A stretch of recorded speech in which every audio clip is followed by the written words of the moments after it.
Arkadaşlar bu da size video. Onlar için videosuna kalıyor. Hoşum. Böyle. Şehrimiz buraya. Aslında işliyordum. Cross'ta şeydi, adı onun adı.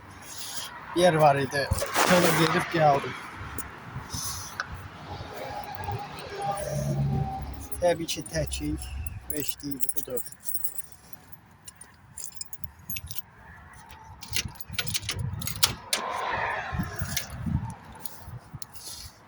Ver geldik.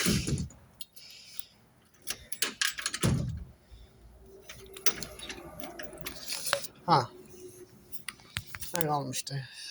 Değiştirdik. Oy bala. Ya bu hep sonda.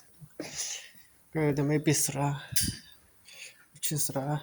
3 yani hem içimi. Da 4. Bunlar da ütüleyəcəyik bunlar. Ütümüz də budur. Hər dəfə işimi açaraq gediyorlar. Böyle 5 harçlıq düzmüyorum. 5 harçlıqdan getdim o yanındakı tuşlara. Daha doğrusu burada benzinli var. Benzinliyə getdik. Yaxın tez gələcək. Ona görə ya da lazımdır. Biz də getdik. Dükkandan bir belə bir şey aldıq. Gəldik. Ataq buranı.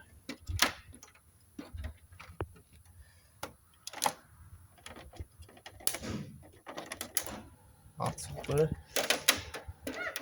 Bağladık. Neyse bizim hələ fasilimiz var. İndi siz onu izləyəndə məncə işə başlamış olacaq. Sağ olun, salamat qalın. Gələn videolarda görüşmək üzərə. Sevilirsiniz.